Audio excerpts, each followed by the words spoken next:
Welcome, restless wanderer, to a journey through time itself. Tonight, we're not looking backward at dinosaurs or ancient seas, we're peering forward, millions of years ahead, to witness the creatures that might walk, swim, and soar across an Earth you wouldn't recognize. Let your mind drift as we explore the slow, patient work of evolution, painting new forms of life across a canvas of deep time. If you enjoy these glimpses into tomorrow's world, a gentle like helps others find this journey too. Now, settle in, close your eyes when you're ready. Let's begin. 50 million years from now, the descendants of today's rats might rule the forests. These aren't the scurrying rodents you know. They've grown massive, some reaching the size of modern deer. Evolution favors the bold when catastrophe clears the stage, and rats reproduce faster than nearly any mammal, giving them countless chances to adapt. In this distant future, one lineage has developed powerful grinding teeth that can crack nuts harder than concrete. They move through canopies with deliberate grace, their tails thick and muscular, balancing on branches that would snap under a human's weight. The forest belongs to them now. These gentle giants, descended from the smallest survivors of humanity's age. But size alone doesn't guarantee dominance. Speed writes its own chapter in the story of survival. In the grasslands, that stretch where the Amazon rainforest once stood, a predator moves like liquid lightning. This creature evolved from today's weasels, but 60 million years of refinement has sculpted something extraordinary. It stands barely knee-high to where your knees would be, but its legs are pure spring-loaded muscle.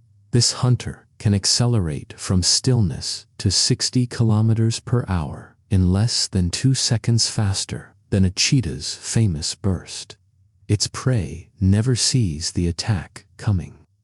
The grasslands shimmer in eternal summer heat, and this weasel-wolf hybrid owns every shadow. Earth's oceans, meanwhile, harbor transformations even stranger. The descendants of modern sea turtles have abandoned their shells entirely. 20 million years of diving deeper and deeper to escape surface predators has reshaped them into something sleek and almost serpentine. Their flippers have elongated into paddle fins that span 3 meters from tip to tip, propelling them through midnight waters where sunlight never reaches. They hunt by echolocation now, clicking and listening like the dolphins that once shared these depths.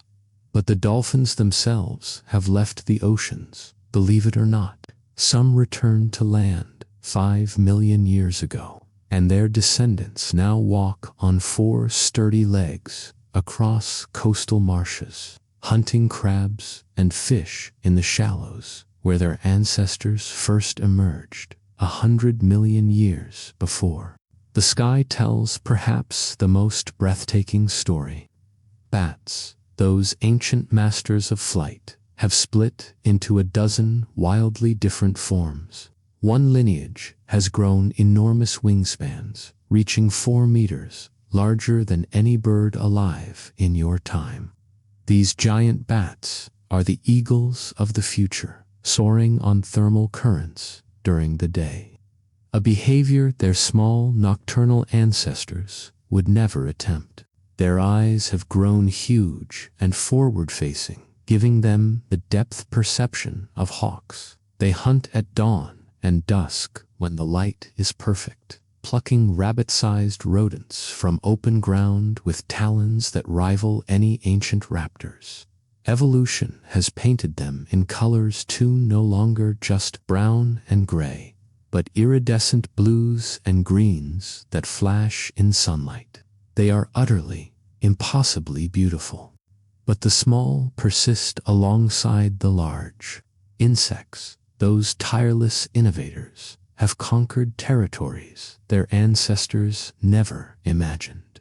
In the polar regions, which now host temperate forests where ice once ruled. Beetles the size of your fist have evolved an extraordinary adaptation. Their blood contains a natural antifreeze, so efficient that they can survive being frozen solid for months, then thaw and resume life as if nothing happened. Inside their bodies, microscopic bacteria produce this chemical miracle, a partnership millions of years old, but refined to perfection.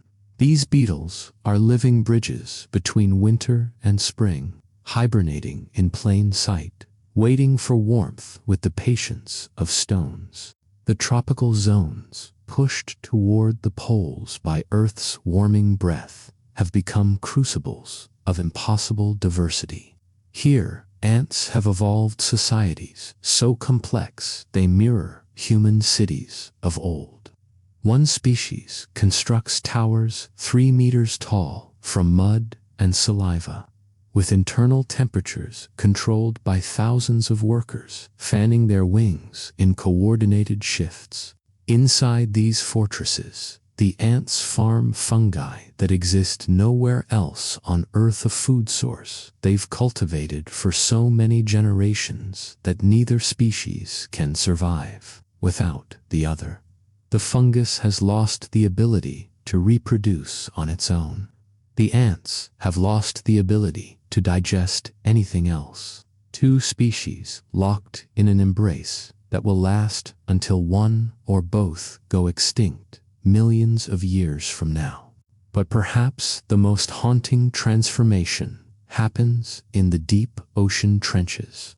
Octopuses, already intelligent in your era, have had tens of millions of years to refine their remarkable minds. One deep-sea species has developed something unprecedented: cultural memory.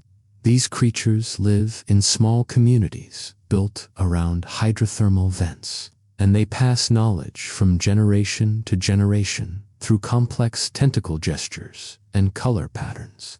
They've learned which vent chimneys are stable, which predators hunt at which times, even how to cooperate in driving fish into ambush zones. Each octopus spends its final weeks teaching everything it knows to the next generation before dying.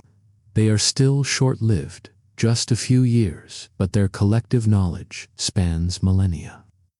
They've created something close to civilization in the crushing darkness, without tools, without fire, without anything but their boneless bodies and enormous alien minds. On land, the descendants of today's tortoises have reclaimed niches left empty by extinct megafauna. Some have grown massive, weighing 5 tons and standing chest-high to an adult human. Their shells have flattened and widened, becoming mobile platforms where entire ecosystems exist. Moss, ferns, even small bushes grow on their backs, creating wandering gardens that move at the stately pace of 20 meters per hour. Birds nest in these living landscapes. Insects swarm in the vegetation. The tortoise barely notices, grazing on tough shrubs with a beak that can shear through wood. It might live 400 years, outlasting generations of the birds on its back. Time moves differently when you carry your world with you. The deserts, expanded by shifts in rainfall patterns, have forged creatures of exquisite minimalism. A lizard descended from today's geckos has evolved to go an entire year without drinking water. It extracts every molecule of moisture from its food and recycles water with kidneys so efficient they could filter seawater into freshness. Its scales are microscopic mirrors that reflect 99% of sunlight, keeping its body cool even under the merciless sun. At night, those same scales radiate heat, allowing the creature to stay active in temperatures that would freeze most reptiles. It is a living paradox, thriving in a land of extremes through adaptations that border on the impossible. Rivers and lakes have become laboratories for parallel evolution. In 50 different freshwater systems, separated by continents and millions of years, fish have independently evolved the same solution to the same problem: how to breathe air efficiently. Some use modified swim bladders that function like primitive lungs. Others gulp air and extract oxygen through highly vascularized throats. A few have developed skin breathing, absorbing oxygen directly through specially adapted patches behind their gills. None of these fish know the others exist, yet they've all stumbled upon similar answers. Evolution has a limited toolkit, and it uses the same tools over and over, creating echoes of form across vast distances and time. In the mountains, those slow-growing monuments to tectonic patience goats have evolved into creatures that would astonish their ancestors. One species has developed suction cup-like pads on its hooves, allowing it to climb across surfaces approaching vertical. These mountain specialists can scale rock faces that would challenge human climbers with ropes and equipment. They do this in search of mineral-rich lichens that grow only on the most exposed cliffs, places where no predator can follow. The kids are born with sticky hooves, fully functional, and within hours of birth, they're following their mothers up walls that seem to defy physics. Fear of heights is a luxury evolution has deleted from their genetic code. The forests, those patient growers, have partnered with mammals in unexpected ways. Squirrels, those frantic hoarders of your time, have become the forest's intentional gardeners. One species has developed a symbiotic relationship with a particular type of oak tree that produces nuts only when squirrels are present. The squirrels bury thousands of these nuts each autumn, forgetting many, and those forgotten seeds become the next generation of oaks. But here's the marvel. The tree has evolved to produce nuts that match the exact nutritional needs of these squirrels, complete with chemicals that enhance memory formation. The squirrels remember cache locations better because the nuts themselves help them remember. Tree and mammal have fused into a single evolutionary unit, neither complete without the other. Birds, those descendants of dinosaurs, continue to innovate in spectacular fashion. In the dense forests of what was once called Madagascar, now an unrecognizable jumble of new mountains and valleys, a flightless bird has evolved to become the apex predator. Standing 2 meters tall with powerful legs and a hooked beak designed for tearing flesh. It hunts the rodent deer we met earlier. But unlike ancient terror birds, this predator hunts in coordinated pairs, showing genuine cooperation. One bird flushes prey from cover, while its partner waits in ambush. They take turns feeding. They defend kills together against scavengers. Ornithologists of an earlier age debated whether birds could show such sophisticated social behavior. These creatures answer that question every single day in a forest that humans will never walk. In the ocean's sunlit zones, jellyfish have undergone a renaissance of form. One species has evolved a body plan so efficient at capturing plankton that it's become the most numerous large animal in the sea. These jellyfish form superblooms stretching hundreds of kilometers, pulsing in unison like a single vast organism. Their bodies are 98% water, yet they're robust enough to survive storms that would shred more solid creatures. They have no brain, no blood, no bones, yet they've outlasted countless advanced species. Their success reminds us that complexity isn't always the answer. Sometimes simplicity, refined across millions of generations, achieves a perfection that complicated designs can never match. Coral reefs, though transformed beyond recognition from your era, still serve as cradles of diversity. New types of coral have evolved symbiotic relationships with organisms you'd barely recognize. One coral species hosts bacteria that produce a natural sunscreen, allowing the reef to survive in waters far clearer and more UV exposed than today's corals could tolerate. Another species has partnered with a type of shrimp that farms algae inside the coral's structure, providing food during periods when ocean currents bring no plankton. The reef has become a complex machine with thousands of interdependent parts, each playing a role in the whole, none able to exist alone. It's what ecologists call a superorganism, and it's been growing continuously for 10 million years. Predation continues its eternal arms race. A descendant of modern monitor lizards has evolved active temperature, regulation warm-bloodedness, allowing it to maintain consistent high-speed hunts throughout the day. This 7-meter-long predator is Earth's new crocodile, patrolling river systems and taking prey as large as the giant tortoises. Its metabolism burns hot, demanding constant food, pushing it to hunt with an intensity cold-blooded reptiles never could sustain. Evolution has paid the entry fee for warm blood. This creature must eat 10 times more than a similar-sized cold-blooded reptile, but the payoff is worth it. It owns the rivers completely, unchallenged and unchallengeable.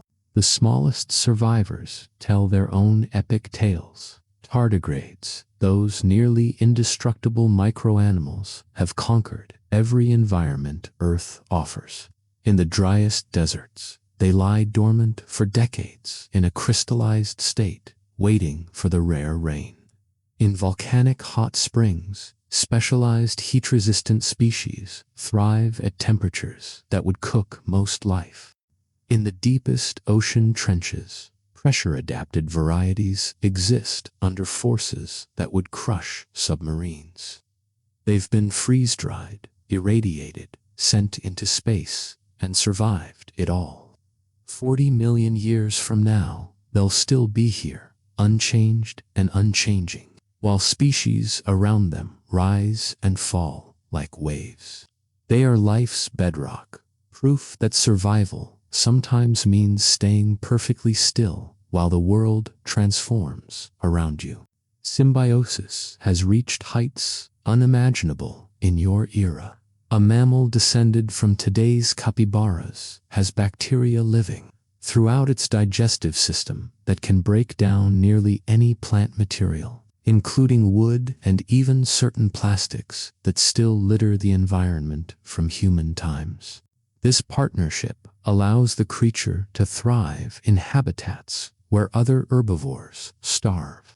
The bacteria get shelter and a steady food source. The mammal gets access to calories locked in materials nothing else can digest. It's a win-win carved out over 20 million years of coevolution. Neither partner remembers a time before the other. They are one organism wearing two different forms.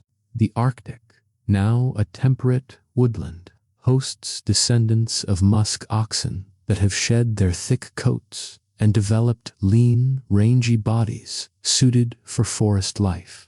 They browse on shrubs and young trees, their metabolism adjusted to warmer temperatures. But they've retained one trait from their Ice Age heritage: incredible endurance.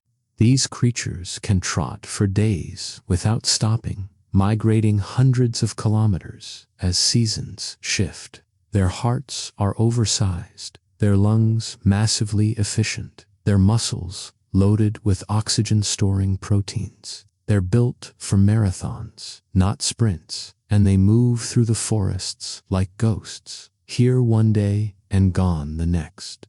Following ancient pathways their ancestors walked when ice still covered these lands. Cave systems, isolated from surface changes, have become theaters of extreme adaptation. Salamanders, living in perpetual darkness, have lost their eyes entirely, not just become blind, but evolved away the eyes themselves, leaving smooth skin where eyes once sat. They navigate by sensing water pressure, changes, and chemical gradients, building detailed mental maps of tunnel systems that twist for kilometers. Some of these salamanders live 50 years, moving so slowly and eating so little that they barely qualify as animals in the traditional sense. They exist in a timeless state, cold and still, yet perfectly adapted to a world without light, without seasons, without any reference to the surface world spinning above them. Camouflage has reached levels that border on magic. An insect related to modern stick insects has evolved the ability to change not just color, but texture to match its surroundings. Its exoskeleton can shift from smooth to rough, from matte to glossy, mimicking bark, leaves, or even stone within minutes. The mechanism involves thousands of microscopic pigment cells controlled by a neural network of surprising sophistication. This insect is functionally invisible, and its predators, sharp-eyed birds with color vision far superior to humans, still can't find it. It's proof that the evolutionary arms race never ends, that every adaptation spawns a counter-adaptation, spiraling toward ever more refined extremes. The deep sea continues to hide wonders that surface dwellers never witness. A fish living at depths where pressure could fold steel has evolved a body plan that seems to violate physics. It has no swim bladder that would collapse instantly, and its bones are soft and flexible like cartilage. Its cell membranes are reinforced with specialized molecules that prevent them from being crushed. Essentially, it's evolved to match the pressure around it, achieving equilibrium where other creatures would be pulverized. It glows with bioluminescence, not to attract prey, but to communicate with others of its kind in a language of flashes and pulses that scientists will never decode because humans can't survive at such depths without equipment. Parasites, those unloved yet essential members of every ecosystem, have achieved their own dark marvels. One species, descended from modern tapeworms, has evolved to control its host's behavior with frightening precision. It infects the giant rat deer, then manipulates its nervous system to make the host seek out predators, specifically the weaselwolf hunters. When the rat's deer is eaten, the parasite completes its life cycle in the predator's gut. Both host species are puppets, their behaviors strings pulled by an organism that has no brain of its own. It uses chemicals, hormones, subtle neural tweaks. The rat deer thinks its own thoughts are directing it toward danger. Free will becomes a complicated question when parasites can edit behavior at the source. Migration continues to be one of nature's great spectacles. Birds descended from terns make annual journeys from pole to pole, riding wind currents that circle the globe.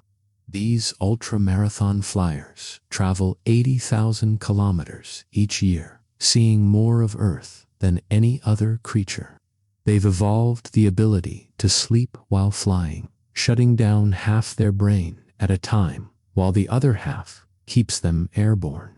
They can go weeks without landing, feeding on the wing by skimming small fish and squid from the ocean's surface. Their navigation system uses Earth's magnetic field, star patterns, and even polarized light to maintain courses with precision that would shame any GPS. They are living compasses, born knowing the way. Pollination has sparked new partnerships as flowers and their visitors continue their ancient dance. One flowering plant has evolved a bloom that opens for exactly 3 hours at midnight during the full moon. The only pollinators are moths that emerge just during those moonlit windows. The flower's scent is calibrated to drift on the specific wind patterns that occur only on those nights. Plant and insect have synchronized to an astronomical clock, their life cycles geared to lunar cycles with precision that took 10 million years to perfect.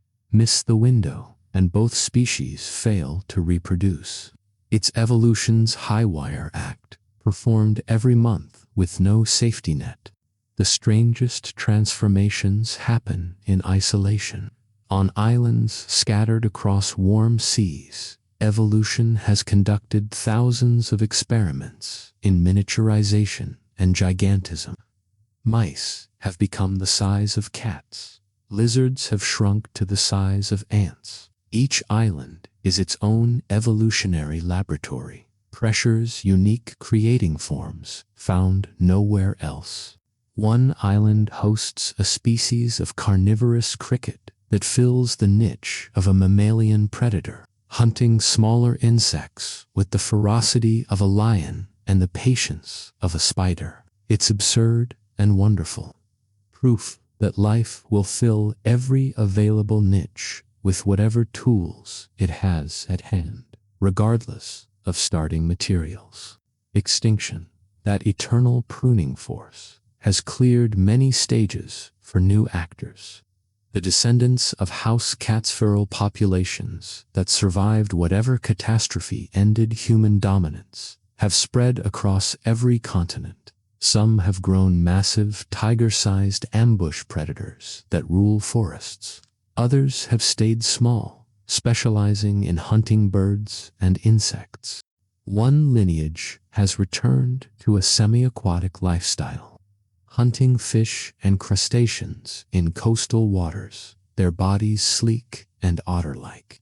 They've radiated into dozens of forms, much like their distant ancestors did 60 million years ago when cats first appeared. Evolution is recursive, patterns repeating at different scales across deep time. Communication between species has grown surprisingly sophisticated. In forest clearings, certain birds have learned to follow specific mammals, the giant gentle rat deer, because those mammals flush insects from underbrush. The birds have developed calls that alert the mammals to predators, a fair exchange for the feast of bugs. Neither species planned this arrangement. It emerged gradually, tiny advantages accumulating. A deer that listened to bird warnings lived longer. Birds that followed successful deer fed better. Over millions of years, random association became mutual dependence. Now the birds can't thrive without their mammals, and the mammals suffer heavier predation without their avian sentries. They've become a unit without ever discussing the arrangement. This is where we'll pause for breath, but the story of Earth's future creatures has barely begun.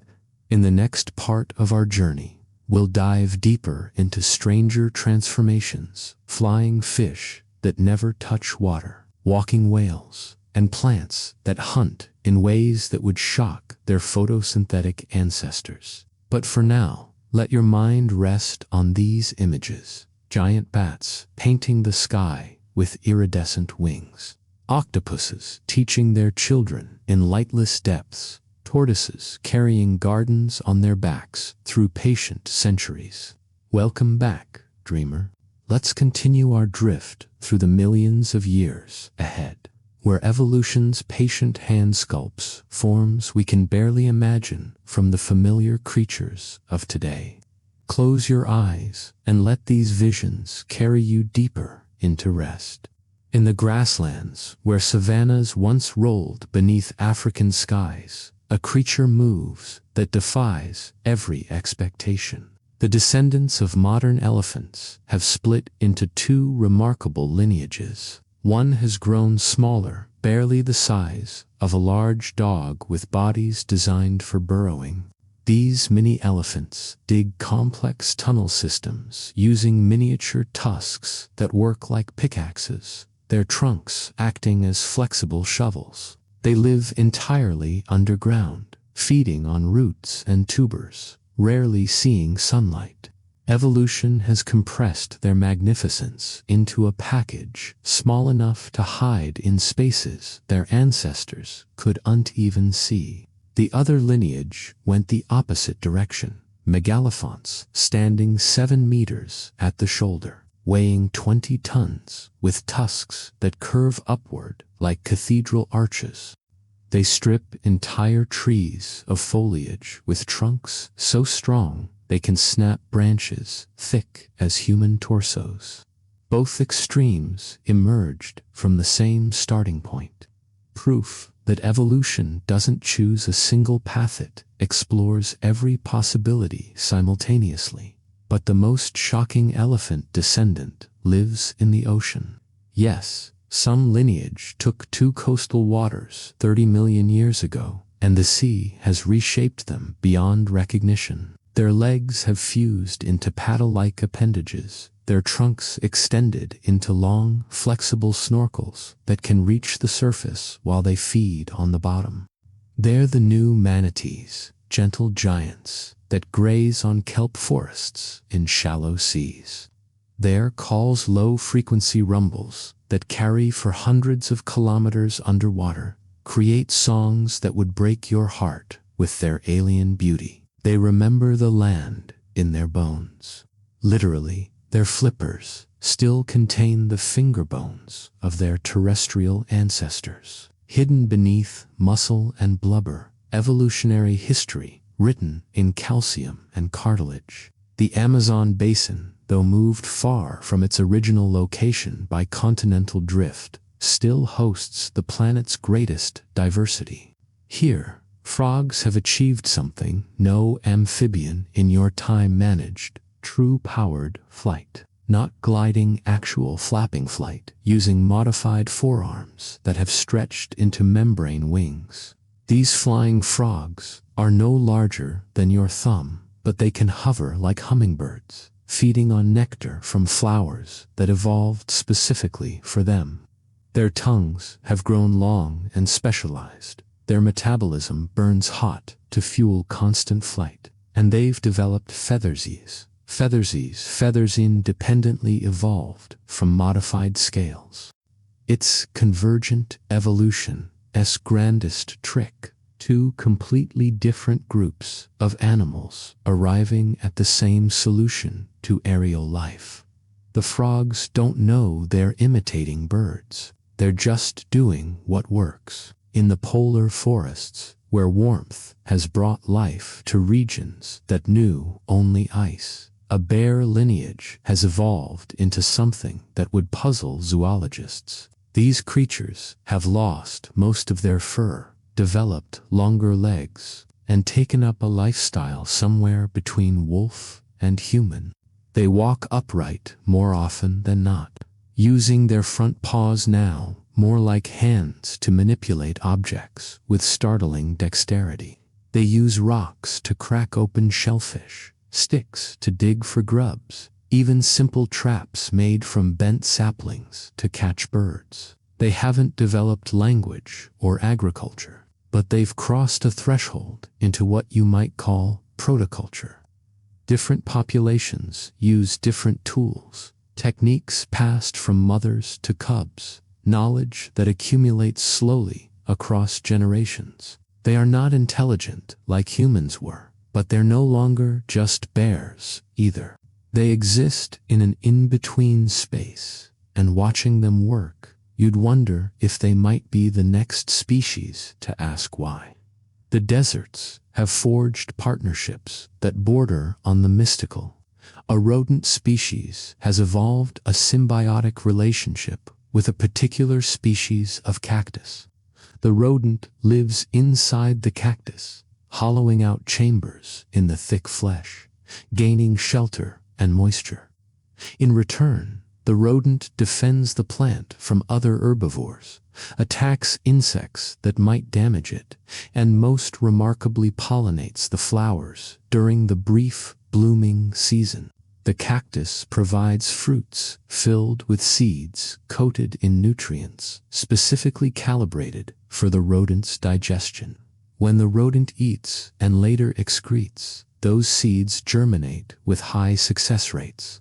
Plant and animal have become a single evolutionary unit, neither surviving well without the other. You could argue there's no longer a clear boundary between them. They're one organism wearing two bodies. Snakes, those legless innovators, have conquered the skies in their own strange way. A tree-dwelling species evolved the ability to flatten its body and ribs, creating an airfoil that allows it to glide from tree to tree. But 20 million years of refinement has transformed these glides into something more controlled. These flying serpents can now change direction mid-flight by twisting their bodies, gaining altitude by catching rising thermals, even making gentle landings on specific branches. They hunt birds in mid-air, striking while both predator and prey are airborne. It's an aerial ballet that would seem impossible if you described it, yet there they are. Sky serpents riding wind currents with bodies that flow like ribbons in three-dimensional space. The deep trenches, those permanent night zones 7,000 meters down, host squid that have grown to nightmarish proportions. One species reaches 25 meters from tentacle tip to tail, longer than any creature in your ocean. But despite their size, they move through water with ghostly silence. Their bodies are almost neutrally buoyant, requiring minimal effort to hold position in the water column. They hunt by stealth, their skin changing color and pattern to match the pitch darkness around them, camouflage in absolute black, a paradox that works because bioluminescent prey create brief flashes that would silhouette a regular predator. These giants are invisible hunters in a world without light, patient as stones, existing at the edge of what biology can achieve under such crushing pressure. On land, the descendants of modern pigs have diversified spectacularly. One lineage has become the primary large herbivore in temperate forests, filling the niche once held by deer. They've grown tall and lean, with long legs for covering ground and specialized teeth for browsing on tough leaves. Another lineage went carnivorous, developing powerful jaws and cursorial legs for chasing down prey. They hunt in packs, coordinating attacks with grunts and body language, their intelligence sharpened by social complexity. A third group has become fully aquatic, living in rivers and lakes, their bodies sleek and otter-like, hunting fish with remarkable agility. All three forms descended from the same ancestor, splitting apart as they chased different opportunities. Evolution does uncare about your starting point. It only cares about what works in the habitat you trying to survive in. Crustaceans have finally conquered land completely. In humid coastal forests, descendants of hermit crabs have abandoned shells entirely, developing their own tough exoskeletons that rival insect armor. These land crabs grow as large as house cats, with claws that can crack nuts and tear through tough bark to reach tree sap. They've evolved lungs-modified gills that extract oxygen from air with high efficiency. They even care for their young, a rarity in crustaceans, carrying tiny offspring in specialized pouches until they're large enough to survive on their own. These crabs are architects too, building burrows with multiple chambers, including nurseries, food storage, and even waste disposal areas. They've stumbled onto something like civilization, though they'd never recognize it as such. The strangest birds fly only at night, and they evolved something no bird in your time possessed: echolocation, as sophisticated as any bat's. These night hunters emit rapid clicks from specialized organs in their throats, painting sonic pictures of the world around them. They can detect insects in complete darkness, navigate through dense forest without vision, even sense the texture of surfaces from the quality of returning echoes. Their eyes have shrunk, becoming vestigial, since sight is useless in their nocturnal world. But their ears have grown enormous, capable of hearing frequencies far beyond what their ancestors perceived. They are living proof that senses can be traded: lose sight, gain sonic vision, and thrive in niches that sighted competitors can't access. In the tropics, ants have evolved into the dominant predators of the forest floor. One species hunts in armies, 1,000,000 strong, flowing through the leaf litter like a single liquid organism. They overwhelm prey through sheer numbers. Beetles, spiders, even small vertebrates vanish beneath waves of attackers. But these ants have refined their technique. They use chemical signals so complex they amount to a language. Different pheromones command different actions: attack, retreat, regroup, defend. The colony functions as a superorganism with a distributed intelligence that emerges from millions of simple interactions. No single ant understands the plan, yet the colony executes strategies of surprising sophistication. It's collective intelligence without consciousness, and it works better than many conscious systems. The ocean's surface waters shimmer with creatures that blur the line between plant and animal. Certain jellyfish have evolved symbiotic algae within their tissues so far. This mirrors your time, but these future jellyfish have integrated their partners so completely that they refunctionally photosynthetic animals. They spend hours floating at the surface, tentacles spread like living solar panels, absorbing sunlight that their algae convert to food. They barely hunt anymore, sustaining themselves almost entirely on photosynthesis. They are animal plants, neither category fully capturing what they've become. Evolution has merged two kingdoms into something new, and they drift by the billions, turning entire stretches of ocean into living farms of flesh and chlorophyll. In mountain lakes, isolated for 20 million years, fish have evolved into forms that would baffle taxonomists. One species has developed an elongated snout filled with electroreceptors so sensitive they can detect the heartbeat of prey buried in mud. They probe the lake bottom like living metal detectors, hunting worms and crustaceans that hide from visual predators. Another lake species has lost its scales entirely, developing instead a thick layer of mucus that helps it slide through dense aquatic vegetation. The mucus contains antibiotics that protect against infections, self-produced medicine that keeps the fish healthy in waters rich with bacteria. Each isolated lake is an evolutionary experiment with different outcomes, yet all started with the same ancestral fish thousands of millennia ago. The most successful mammals are ones you'd barely recognize as related to anything alive today. Descendants of modern shrews have radiated into hundreds of forms. Some are tiny, weighing less than a coin, with metabolisms so fast they must eat their body weight in insects every day. Others have grown large, badger-sized omnivores that dig for roots and hunt small animals with equal enthusiasm.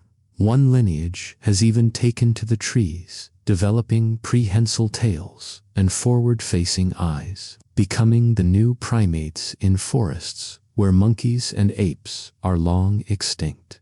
They're intelligent, curious, playful traits that arise independently whenever complex social structures evolve. They may not build tools yet, but they solve problems, remember grudges, form alliances. Intelligence is less rare than you might think. It emerges whenever the benefits outweigh the enormous energy costs of running a large brain. Coral atolls, those rings of life in empty ocean, have become fortresses of speciation. Each atoll hosts unique species found nowhere else: fish, crustaceans, mollusks that have been isolated for so long they're reproductively incompatible with their cousins on nearby atolls. One atoll's reef is built by coral that has evolved a skeleton made of proteins rather than calcium carbonate, making it flexible and resistant to storm damage. Another atoll hosts anemones that have lost their stinging cells entirely, instead using sticky tentacles to trap prey. The animals caught do not die. They re-held gently until the anemone's digestive enzymes slowly break them down over hours. It's a kinder form of predation, if such a thing exists, and it works perfectly in these calm lagoon waters, where aggressive stinging would harm the delicate balance. The great rivers, those liquid highways, host creatures that move between fresh and salt water with ease. Salmon-like fish make epic journeys, but in this future, they're descended from catfish, not salmonids. These catfish travel 3,000 kilometers from ocean to headwater streams. Navigating by taste, they remember the unique chemical signature of their birth stream and follow that molecular trail home through countless branching waterways. Their bodies transform during migration. Silver ocean forms become spawning colors of brilliant red and gold, transformations triggered by hormones released as they enter fresh water. They don't eat during the journey, surviving on stored fat, their bodies literally consuming themselves to fuel reproduction. It's biology's cruelest paradox. Success means death, but your genes live on in the young you'll never see. Bioluminescence has become far more common in this future world. Creatures across multiple lineages have independently evolved light production. In forests, certain beetles glow to attract mates, creating light shows that rival fireflies. In caves, millipedes produce blue-green light that helps them navigate total darkness. Solution you wouldn't predict, but it works. Even some mammals have evolved bioluminescent patches, though scientists debate the purpose. Perhaps it's communication, perhaps mate attraction, perhaps just a spandrella side effect of some other adaptation that stuck around because it wasn't harmful. Not every trait has a clear purpose. Some persist simply because they're not costly enough to eliminate. The Antarctic, now ice-free for 20 million years, hosts penguins that have lost the ability to swim. These descendants of diving birds now roam grasslands on sturdy legs, their wings having evolved into vestigial flippers, useful only for balance. They hunt land-dwelling invertebrates, filling a niche similar to ground birds in other regions. Their ancestors' adaptations for aquatic life-dense bones, thick fat layers, have been partially reversed or repurposed. Evolution is remarkably good at undoing its previous work when circumstances change. These penguins remember the ocean only in their DNA, in genes switched off but not deleted, waiting perhaps for some future age when ice returns and the seas call once more. Parasitism reaches sublime levels of manipulation. One fungus infects insects and hijacks their nervous systems completely, turning them into zombie servants that climb to high points before dying. The fungus then fruits from the corpse, releasing spores that rain down on other potential hosts below. But in this future, the insects have evolved partial resistance, not immunity, but the ability to detect infection early and isolate infected individuals before they can spread spores. The colony, as a whole, has developed an immune system that operates at the social level. Individual deaths are acceptable losses in exchange for protecting the greater population. It's natural selection operating not on organisms, but on societies, and it's just as ruthless at that scale.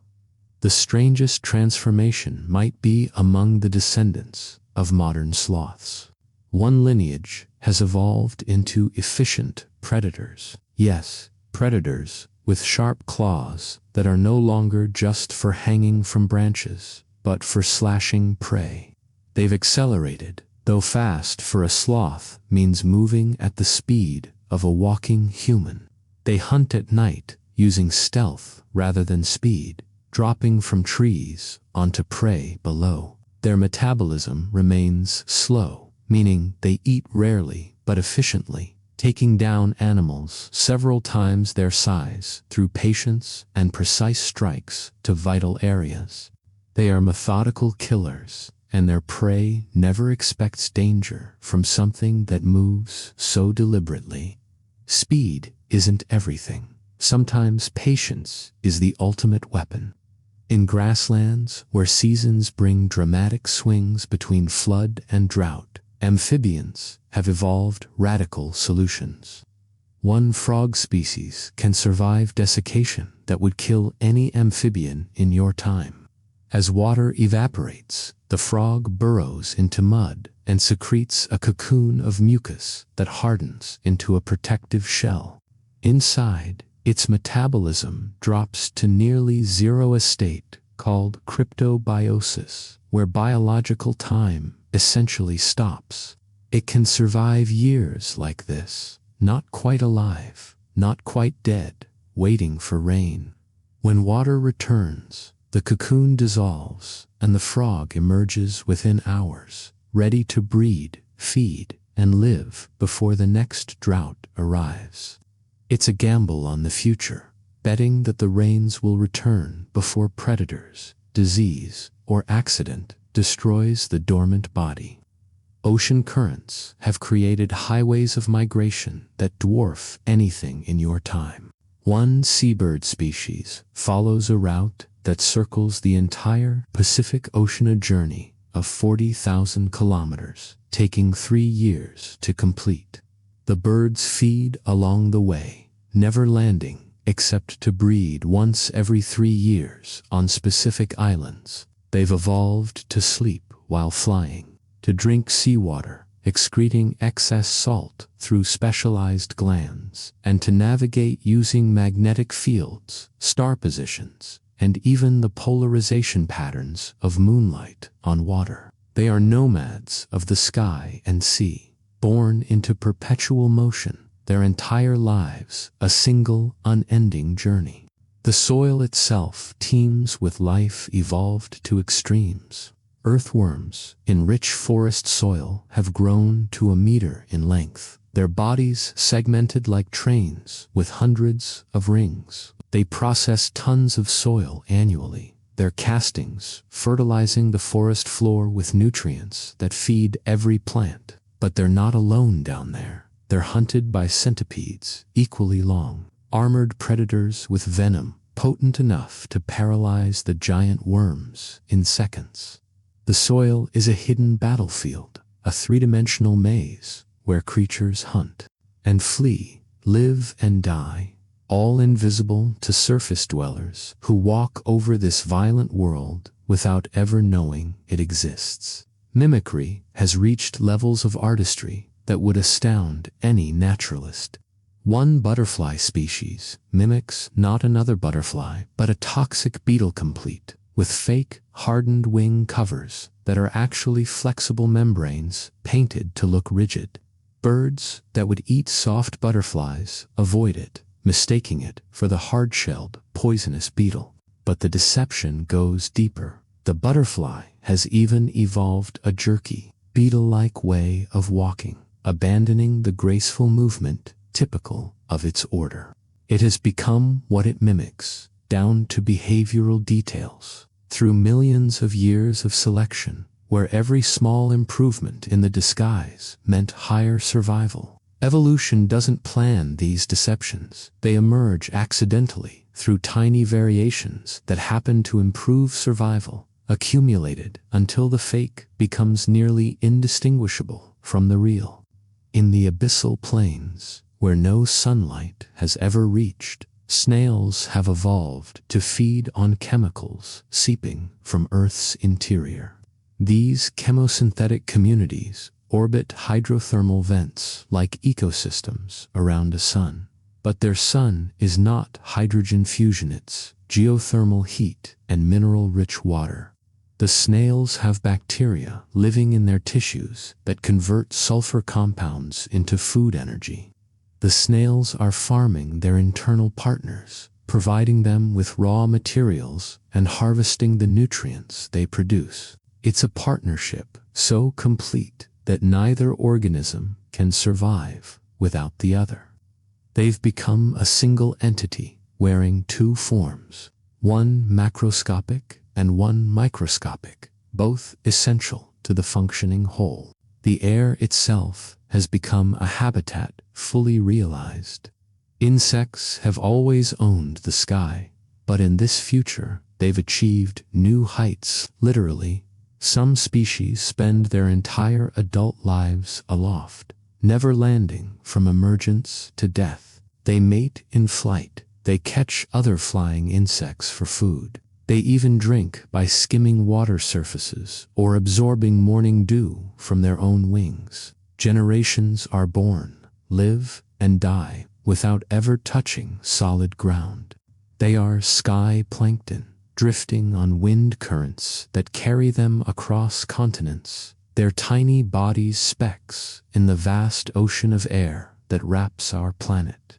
The most haunting adaptation appears in cavefish. Isolated for so long, they've become distinct species in every cave system. These fish have lost all pigmentation, becoming translucent. You can see their organs, their blood vessels, even their thoughts, if thoughts were visible. Their metabolism has slowed to an almost bacterial pace. They grow slowly, reproduce rarely, and live for decades. Food is scarce in perpetual darkness, so they've evolved extreme efficiency, minimal movement, minimal waste, maximal extraction of nutrients from anything edible. They are ghosts of fish, reduced to essential functions, stripped of everything evolution deemed unnecessary for life in eternal night. Let's pause here, in the darkness of those caves, where life has distilled itself to pure survival. Your own breathing has slowed, matching the patience of these creatures, who move through time frames we surface dwellers can't comprehend. In Part 3, we'll rise back toward the light and discover creatures even stranger, forests that walk, predators that hunt with mathematics, and partnerships between kingdoms of life that blur every boundary we once thought solid. Let's drift back toward the light now, where life grows bold and experiments with forms that test the boundaries of what we think possible. Keep breathing slowly, letting these visions of distant tomorrows carry you deeper into peaceful rest. In the temperate forests that now blanket what was once Siberia, trees have formed an alliance with mammals that would seem like science fiction. The descendants of modern beavers no longer build dams. They've evolved into something far more remarkable.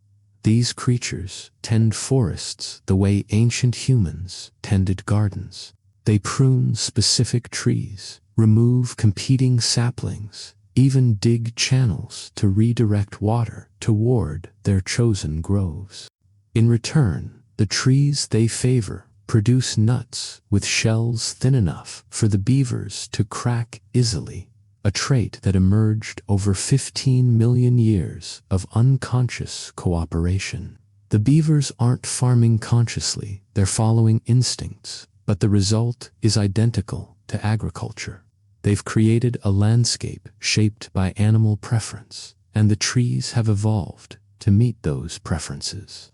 It's a partnership written in wood and behavior, neither party aware they're cooperating, yet both thriving because they do. But the most shocking plant-animal relationship exists in the marshlands of a reconfigured Asia. Here, carnivorous plants have grown massive, some with pitcher traps large enough to hold 50 liters of digestive fluid. What makes them extraordinary isn't their size, but their partners, frogs that live inside these death traps without being digested. These specialized frogs have evolved immunity to the plant's enzymes and make their homes in the fluid, feeding on insects that fall into the pitcher. In exchange, the frog's waste products fertilize the plant with nitrogen-rich compounds. The plant gains nutrients from both insects and frog droppings. The frog gains shelter and abundant food. It's a relationship so intimate that the frog tadpoles develop exclusively in pitcher fluid. They unsurvive in regular water anymore. Two species locked in mutual dependency, living inside each other's definition of home. The oceans have birthed mammals that make whales look conventional. One species evolved from seals has become entirely pelagic. They never approach land, breeding and birthing in open ocean. Their bodies are dolphin-shaped but seal-souled, with rear flippers fused into a fluked tail that propels them at speeds rivaling orcas. They hunt in packs, using coordinated strategies to encircle schools of fish. But here's the marvel. They've evolved a form of echolocation different from dolphins or whales. Instead of clicks, they produce low-frequency pulses that can detect prey through thousands of meters of water. They can sense the heartbeat of a fish hiding in a school, identifying sick or injured individuals with accuracy that borders on prescience. They are the ocean's perfect hunters, and they rule the open water with intelligence sharpened by 40 million years of aquatic life. On the continents, a creature walks that seems borrowed from nightmares and dreams in equal measure. The descendants of modern kangaroos have split into predatory and prey lineages. The predators stand 3 meters tall, with forelimbs that have elongated and developed hooked claws like a praying mantis, scaled to horrifying proportions. They hunt the herbivorous kangaroo species that still bound across grasslands, using those arms to grapple and those claws to slash. But they're not simple brutes. They hunt with cunning that suggests genuine planning. They set ambushes near water sources, understand territorial boundaries of prey species, even cooperate in pairs to drive prey toward waiting partners. The prey kangaroos have evolved heightened senses and group vigilance, posting sentries that rotate in shifts, creating an evolutionary arms race where predator intelligence drives prey intelligence in an upward spiral with no apparent ceiling. In the planet S, deserts now vaster than in your time due to climate shifts, reptiles have achieved something remarkable: true endothermy, warm-bloodedness that rivals mammals. One species of lizard maintains a constant body temperature of 38 degrees Celsius, regardless of external conditions. This requires enormous energy input, forcing them to be voracious hunters. But the payoff is mastery of their harsh environment. They can hunt during the coolest parts of desert nights when cold-blooded competitors are sluggish. They can sustain high-speed chases that cold-blooded reptiles couldn't maintain. They've paid evolution's entry price for warm blood and reaped all its benefits. Their hearts beat twice as fast as their cold-blooded cousins. Their metabolisms burn like furnaces, and they dominate the desert as completely as mammals once did. The strangest birds never land at all after leaving the nest. Descended from swifts already, the most aerial birds of your time, these creatures have evolved to spend 10 years continuously airborne. They mate in flight. They sleep on the wing with half their brain at a time. They even molt gradually, so they're never without flight capability. Their legs have become vestigial, tiny, and useless. Since landing would mean death, they lack the muscle strength to take off again. They are prisoners of the sky, or perhaps the sky is their infinite prison and boundless home simultaneously.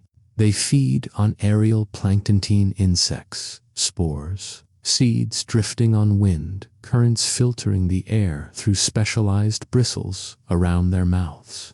They are living nets cast across the sky, catching nourishment from the invisible abundance that floats through every breath. In the deep forests, fungi have evolved motility that defies everything we thought we knew about their kingdom. One species produces fruiting bodies that can actually move, not grow toward something, but actively crawl using hydraulic pressure systems that inflate and deflate chambers within the fungal structure. These mobile mushrooms migrate toward optimal spore-dispersal locations, clearings, fallen logs, elevated off the ground, even the backs of large, slow-moving animals. The movement is glacial centimeters per hour, but it's deliberate, directed, purposeful in a way that seems impossible for an organism without a nervous system. It's proof that intelligence, if we define it as goal-directed behavior, can emerge from systems we'd never expect. The fungi don't think, but they achieve outcomes that thinking creatures might plan. Symbiosis between insects and plants has reached heights that blur species boundaries completely. In one tropical region, ants don't just protect trees, they've become the tree's reproductive system. The tree produces specialized chambers where ant queens establish colonies. In return, the ants don't just defend against herbivores. They actively pollinate the trees, flowers, and disperse its seeds, carrying them to optimal germination sites and even tending the seedlings until they're established. The tree has abandoned wind and animal pollination entirely, trusting its fate to its ant partners. The ants have abandoned foraging beyond their tree, getting all nutrition from the tree's specialized food bodies. Neither can survive without the other. They are one organism, distributed across two very different body plans, collaborating across kingdom boundaries to achieve what neither could accomplish alone. In rivers that flow through volcanic regions, fish have evolved to survive in water hot enough to burn human skin. They inhabit streams where temperatures hover around 50 degrees Celsius, just 10 degrees below what would denature most proteins and kill most life.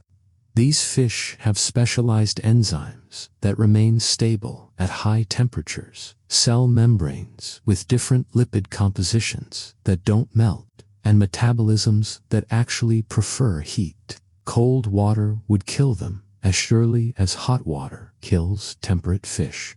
They've claimed a niche others can't access, and in return they face almost no competition.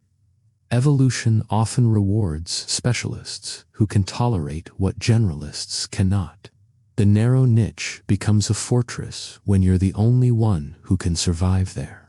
The most mathematically sophisticated predator hunts in shallow seas. This descendant of cuttlefish has evolved cognitive abilities that rival corvids or parrots. It can count, remember complex sequences, even solve puzzles that require multiple steps executed in correct order. It uses these abilities for hunting, learning the schedules of crabs emerging from burrows. predicting tidal patterns that concentrate prey, even coordinating with other cuttlefish in what appears to be true cooperative hunting with role assignment. Some individuals consistently act as drivers, others as ambushers, positions maintained across multiple hunts. They're not just instinctively cooperating, they're learning strategies and improving them over time. They have culture in the scientific sense, knowledge that passes from individual to individual through teaching rather than genetics. And they live only 5 years, cramming lifetimes of learning into a window most mammals would consider childhood. On islands where evolution experiments without continental constraints, crabs have conquered land so completely they've forgotten the ocean. These terrestrial crabs have developed lungs, true lungs, not modified gills, and they drown if submerged for too long. They've evolved parental care that would impress mammals. Mothers guard their eggs for months, tending them, cleaning them, defending them from predators. When the young hatch, they're fully terrestrial, never going through an aquatic larval stage. The ocean that created their ancestors would kill them now. It's a complete transition from water to land, accomplished by an arthropod, matching what ancient amphibians did for vertebrates.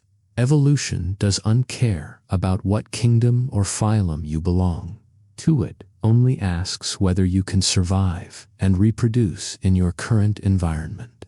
The apex predator of the northern forests is a bird that stands taller than a grown man, descended from cranes. This species abandoned its ancestral diet of small fish and invertebrates to become a hunter of mammals. Its beak has transformed into a weapon-hooked, sharp-edged, capable of shearing through hide and muscle. Its legs are pure power, talons that can pierce and hold prey, while the beak does its lethal work. But what's most remarkable is its hunting strategy. It mimics the calls of prey species predator alerts, creating panic that scatters herds, isolating weak individuals. It's acoustic deception, using sound as a weapon before the physical attack even begins. The prey animals, kua, involve immunity because the calls are there. On the predator is weaponizing their communication system against them. It's psychological warfare conducted by a bird brain, and it's devastatingly effective.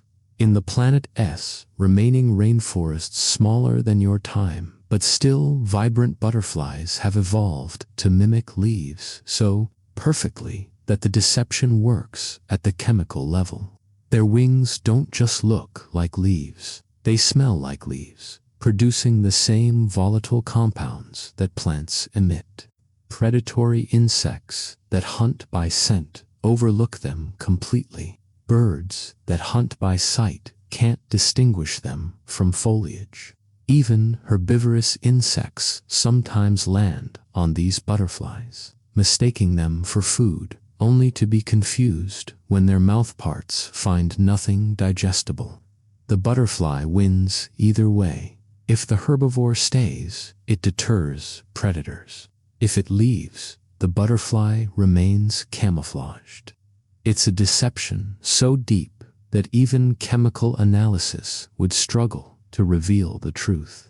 The oceans, mesopelagic zone, that twilight region where sun barely reaches, has become home to creatures that farm light itself. Certain fish have evolved bioluminescent bacteria in specialized pouches under their skin. They feed these bacteria, keep them healthy, and in return, the bacteria produce light that the fish control with muscular shutters. But they not just using this light to hunt or attract mates, they communicating with complex patterns that amount to a language. Different flash sequences mean different things. Warnings, courtship displays, territorial claims. They've created a visual language in a zone where sight should be almost useless. turning the water into a realm of living constellations that speak in grammar made of light and darkness. Parasites have evolved forms that challenge every definition of life. One species exists as a network of cells distributed throughout its host's body. There's no central parasite, just individual cells scattered through tissues, coordinating through chemical signals. The host looks and acts normal, but is essentially a colony of two species wearing one body. When the host reproduces, some parasite cells migrate into the offspring, ensuring vertical transmission through generations. The parasite is so integrated that removing it would kill the host. They become genuinely dependent on each other. The host gets certain metabolic capabilities from the parasite cells. The parasite gets shelter and nutrition. The line between parasite and symbiont has dissolved completely. They're one organism that happens to have two different sets of DNA. In grasslands, where seasons bring massive migrations, herbivores have evolved something unprecedented. Magnetic sense organs sophisticated enough to create mental maps of Earth's magnetic field. These animals, descended from antelope, navigate continental-scale journeys using magnetic landmarks the way humans used visual ones. They know magnetic valleys, ridges, anomalies that guide them to seasonal feeding grounds thousands of kilometers away. Young animals learn these magnetic maps from elders during their first migration, cultural knowledge passed down across generations. Without this knowledge, isolated individuals get lost, even with functional magnetic sense. It's proof that some forms of navigation require both the hardware, their sense organ, and the software, their learned map, to work properly. The most alien-looking creatures swim in lakes so old they've become evolutionary laboratories. In one ancient lake, fish have evolved transparency, not just translucent, but genuinely clear like glass. Every organ is visible, every muscle and bone and blood vessel obvious. This didn't evolve for camouflage in clear water. Evolved to confuse predators' depth perception. The fish's outline is hard to determine, making it difficult to judge distance for a strike. Predators consistently miss, snapping at water where they think the fish is, while the actual prey swims undisturbed just centimeters away. It's a defense that works through optical confusion rather than hiding. And it's so effective that most fish in this lake have converged on the same transparent body plan through independent evolution. Flowering plants have developed relationships with ants that go beyond simple protection services. In one tropical system, the plant provides hollow thorns for ant nests and specialized food bodies for nutrition. In return, ants defend against herbivores' standard mutualism. But these plants have evolved one step further. They manipulate ant behavior chemically, producing compounds that make the ants more aggressive toward anything that touches the plant, including other plants growing too close. The ants attack neighboring vegetation, essentially weeding around their host plant, giving it growing space competitors can't access. The plant is using ants as tiny gardeners, chemically programming them to tend an exclusive garden. The ants think they're defending their home.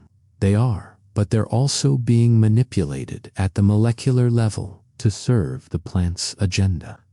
In the deepest trenches, creatures have evolved to withstand pressures that would collapse submarines.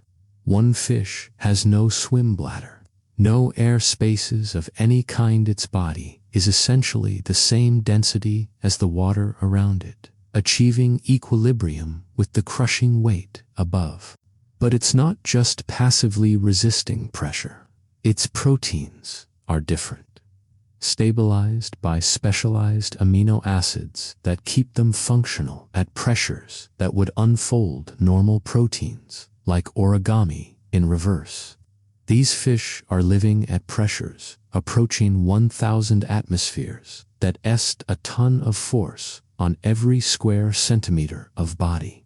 They're not just surviving, they're thriving, hunting, reproducing in conditions more extreme than anything on the surface. They've colonized Earth's last frontier, and they've done it through pure biochemistry, rewriting the molecular rules that govern how proteins fold and function. The skies host insects that have grown unexpectedly large due to higher oxygen concentrations in the atmosphere. Dragonflies, with meter-wide wingspans, cruise over wetlands, their compound eyes containing 60,000 individual lenses that create nearly 360-degree vision. They see in ultraviolet, detect polarized light, process visual information so fast that time itself seems to move slower from their perspective. To a dragonfly, a human's hand swatting at it moves in slow motion. They have reaction times that make them nearly impossible to catch. They are the fighter pilots of the insect world, pulling aerial maneuvers that create G-forces strong enough to crush human pilots. Yet their exoskeletons and distributed nervous systems handle these forces with ease. In Arctic waters, now warmed to temperate conditions, seals have evolved a remarkable defense against predators, electrical sense organs that rival sharks. They can detect the bioelectric fields produced by muscle contractions, allowing them to sense predators, even in murky water or complete darkness. They've become living voltmeters, reading the ocean's electrical signatures with precision that lets them distinguish between species, estimate size, even determine mood based on heart rate visible in the electrical field. It's a sixth sense that opens a dimension of perception humans never evolved to experience, turning the ocean into a realm of invisible forces made legible through specialized tissues. The most cooperative mammals live in underground colonies that rival naked mole rats for social complexity.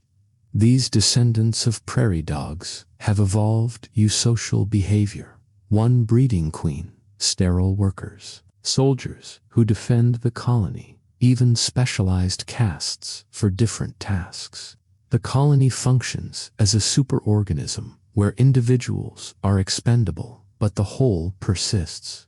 Workers who encounter predators sacrifice themselves to warn the colony, a suicidal altruism that makes sense only when you realize they re-protecting copies of their genes in their siblings. They've converged on the same social structure that ants and bees discovered hundreds of millions of years earlier. Proof that evolution can find the same solution starting from wildly different biological materials. In volcanic regions, where the ground itself radiates heat, reptiles have evolved to be solar-powered, but not through basking. They've developed symbiotic relationships with photosynthetic bacteria that live in transparent patches of their skin. The bacteria convert sunlight to energy, sharing some with their reptilian hosts. The reptiles gain supplemental nutrition, reducing their need to hunt. The bacteria gain shelter and nutrients from the host. It's the same partnership that plants formed with their chloroplasts billions of years ago. But it's happening fresh, in real time, in the bodies of creatures that were purely heterotrophic in your era. Evolution is recursive, repeating old solutions with new actors on stages separated by vast gulfs of time.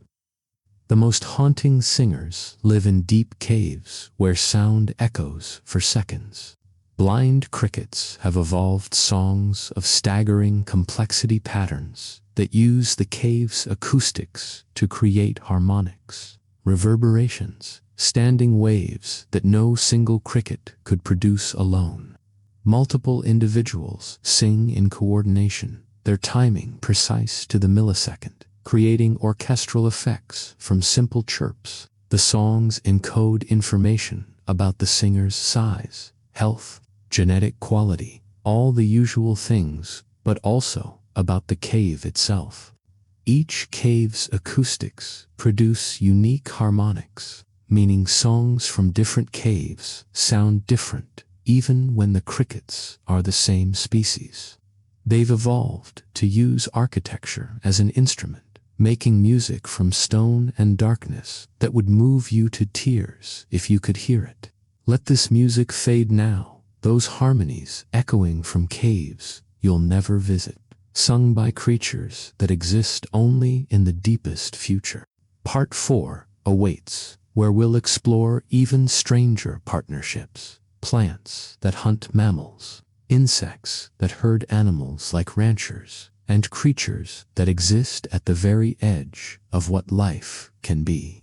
Welcome back to the drift through deep time, where life continues its patient experiments with form and function.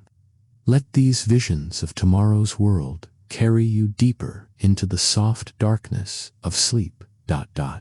In the tropical zones that have crept toward the poles, carnivorous plants have evolved beyond anything your botanists imagined possible. One species has grown mobile roots, not just growing toward nutrients, but actually crawling across the forest floor at the pace of a clock's minute hand. These ambulatory plants migrate toward areas where small mammals create trails, positioning their traps along these highways of prey. The plant's leaves have formed into cage-like structures lined with sticky enzymes. When a mouse-sized creature stumbles inside, the cage slowly contracts over hours, not fast enough to startle, but inevitable as sunrise. The animal struggles, tires, eventually stops. The plant digests its meal over weeks, then moves on, leaving behind only bones scattered like strange seeds.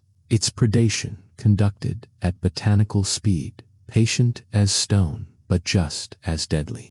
But an even more shocking plant exists in the marshlands, one that hunts fish. Its roots dangle in shallow water, tipped with lures that mimic small insects, complete with iridescent colors and even movements caused by water currents flexing the root tips. Fish strike at these false insects and find themselves impaled on hidden barbs. The more they struggle, the deeper the barbs sink. The root coils slowly around the caught fish, drawing it upward toward digestive chambers hidden within the plant's submerged trunk. This plant has become an angler, fishing the waters where it grows, turning the tables on creatures that normally browse on aquatic vegetation. Evolution doesn't respect our categories of plant and animal behavior. It only asks what works. In the vast grasslands, insects have achieved something that seems impossible. They've become ranchers. A species of ant tends herds of aphid-like insects, protecting them from predators and parasites, moving them to fresh feeding sites on plant stems, even building shelters for them during storms. But these ants have gone further than their ancestors ever did. They've selectively bred their aphid herds over 20 million years, choosing the ones that produce the most honeydew, the ones that are most docile, the ones that reproduce most reliably. The aphids have changed. They're larger, slower, more productive than their wild cousins. They've been domesticated as thoroughly as humans domesticated cattle, and the ants have become ranchers without ever understanding the concept. They're just following instincts that happen to produce agricultural outcomes. The oceans hide predators that hunt with mathematics they'll never comprehend. Certain sharks have evolved electroreceptors so sensitive They can detect the neural firing of prey animals' brains from 50 meters away. But more than that, they developed the ability to distinguish between different mental states. Fish produces a different electrical signature than a frightened one. The sharks target frightened individuals because fear means injury, age, or disease. Easier prey.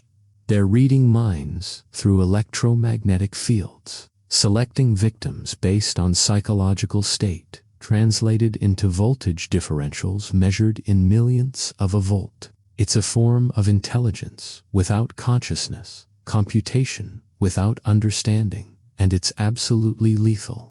On islands where evolution runs different experiments, mammals have convergently evolved traits seen in completely unrelated lineages. On one archipelago, rodents have developed gliding membranes identical to flying squirrels, despite being separated by an entire ocean and 40 million years of independent evolution. On another island, a shrew lineage has evolved venomous saliva that rivals any snake's, complete with similar protein structures despite zero genetic relationship. Evolution has a toolbox of solutions, and when similar problems arise, need to travel between trees, need to subdue large preot reaches for similar tools. The results look like plagiarism, but they're convergence, different paths arriving at identical destinations through the mathematics of survival. In temperate forests, a mammal descended from modern badgers has evolved specialized hearing so acute it can detect earthworms moving underground. It stands motionless for minutes, triangulating on sounds humans could never perceive, then digs with explosive speed, excavating prey from half a meter down in seconds. Its ears are enormous, mobile, able to swivel independently like radar dishes tracking signals. Its brain dedicates huge sections to processing sound, creating sonic maps of the underground world. To this creature, soil is transparent. It hears through earth the way you see through air. The hidden becomes obvious when you evolve the right sensors. The most extraordinary migration belongs to butterflies, whose journey spans not just continents, but generations. No individual completes the full circuit hit, takes for generations to finish the loop. The first generation flies from southern wintering grounds to temperate breeding areas, lays eggs, and dies. The second generation continues north, breeds, dies. The third generation reaches the far northern ranges, breeds once more, and dies. The fourth generation, born in the far north, where their great-great-grandparents were born somehow, knows to fly south to wintering grounds they've even never seen, completing a circle that takes a full year and 4 generations. The navigation information must be genetic, encoded in DNA, yet it's also flexible enough to adapt to changing conditions.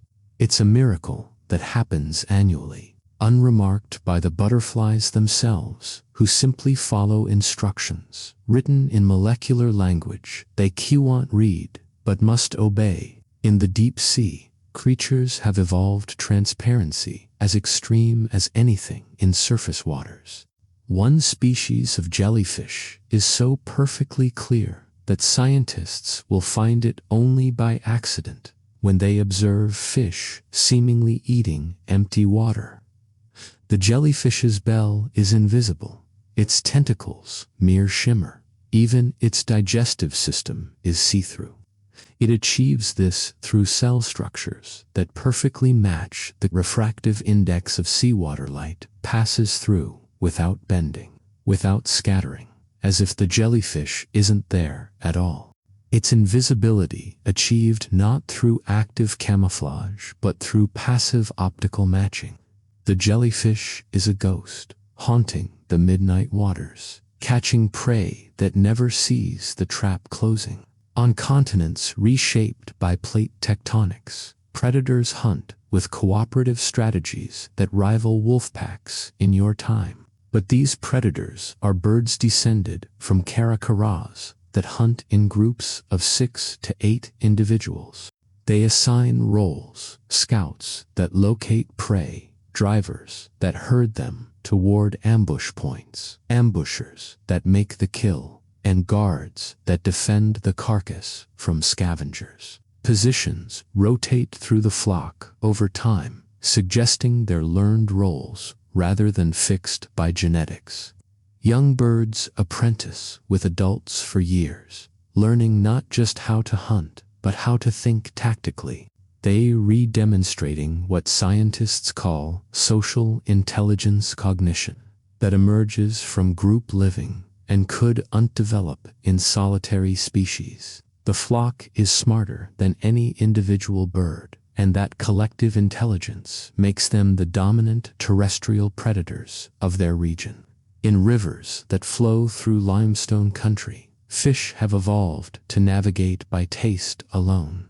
These cave-dwelling species have lost eyes entirely, but their bodies are covered with taste receptors so dense they can sample the chemical composition of water in real time. They navigate by following chemical gradients. Water, flowing from different tunnels, has different mineral signatures, and the fish have learned these signatures like you learned neighborhood streets. They know that iron-rich water leads to the big chamber where invertebrates are abundant, that sulfur traces mean the breeding pools, that copper hints indicate the dangerous deep siphons. They've turned the river into a roadmap written in dissolved minerals, and they read it with their skin. The strangest mammals burrow through soil like fish through water.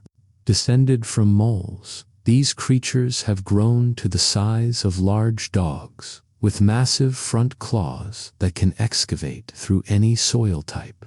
But they've evolved beyond simple burrowing. They've developed echolocation, adapted for use underground.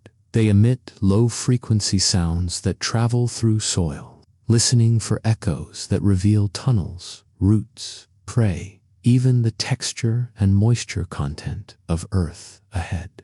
They're sonar operators in a medium humans consider opaque, navigating three-dimensional tunnel networks that sprawl 4 kilometers beneath the surface. Entire ecosystems exist in this subterranean world, invisible to surface dwellers, as complex as any forest but built in darkness and silence.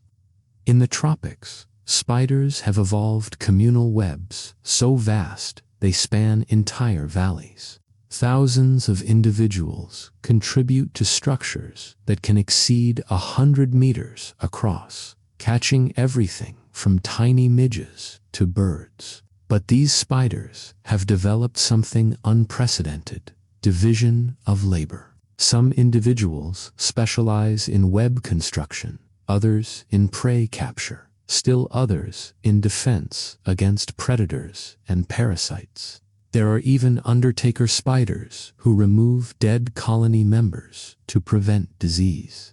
The colony functions as a superorganism, and interestingly, the spiders seem to have lost the ability to survive isolated. Individuals build dysfunctional webs and starve within weeks. They've committed to sociality so completely that the individual has become obsolete. Only the colony matters now. The Pex predator of shallow coastal waters is a reptile that would puzzle paleontologists who study ancient marine reptiles. This descendant of monitor lizards has returned to the sea. Evolving flippers, a streamlined body, and the ability to hold its breath for 3 hours. It hunts fish and cephalopods with speed that rivals dolphins, but it's retained the reptilian ability to survive weeks without food when prey is scarce. It's the best of both worlds: mammalian speed and efficiency when hunting, reptilian metabolic flexibility when fasting. It breeds on beaches, laying eggs that hatch into tiny versions of the adults already capable swimmers that head immediately to sea. It's evolution's answer to a question posed millions of years after the dinosaurs' marine reptiles went extinct. Can reptiles reconquer the oceans? The answer, clearly, is yes. In mountainous regions where oxygen is thin, birds have evolved blood that carries oxygen with efficiency that would make Olympic athletes weep with envy. Their hemoglobin has been refined over millions of years of high-altitude living, binding oxygen at pressures where human blood would leave you gasping. They fly at altitudes where human climbers need bottled oxygen, doing so easily, without the crushing headaches or sluggish thoughts that hypoxia brings. They've conquered the thin air through molecular innovation, tweaking proteins atom by atom across countless generations until they work at the very edge of what chemistry allows. The most beautiful creatures might be the reef fish that have evolved bioluminescent patterns so complex they amount to a visual language. Different flash patterns on different body parts create messages, courtship displays, territorial warnings, species identification, even individual recognition. The patterns are so specific that each fish has a unique signature, like a fingerprint made of light. They recognize each other in the dark, not by sight, but by memorizing light patterns, creating a social world illuminated by living signals. The reef at night becomes a light show of biological communication, messages flashing through water in codes that took millions of years to develop and that only the fish themselves can fully understand. Parasitism has reached levels that seem like horror and wonder intertwined. One parasitic plant has evolved to tap not into the roots of its host, but directly into the host's nervous system. It grows thin filaments that penetrate bark and integrate with the tree's vascular system, but also send branches into the plant's equivalent of nerves, the chemical signaling pathways that coordinate growth and defense. The parasite hijacks these signals, commanding the host tree to send nutrients its way, to refrain from deploying chemical defenses, even to grow in shapes that benefit the parasite's light access. The tree becomes a puppet, and the parasite pulls strings it grew specifically for this purpose. The host isn't killed that would end the relationship, but it's controlled with precision that seems almost surgical. In grasslands where herds thunder across plains, predators have evolved pursuit speeds that eclipse anything in your era.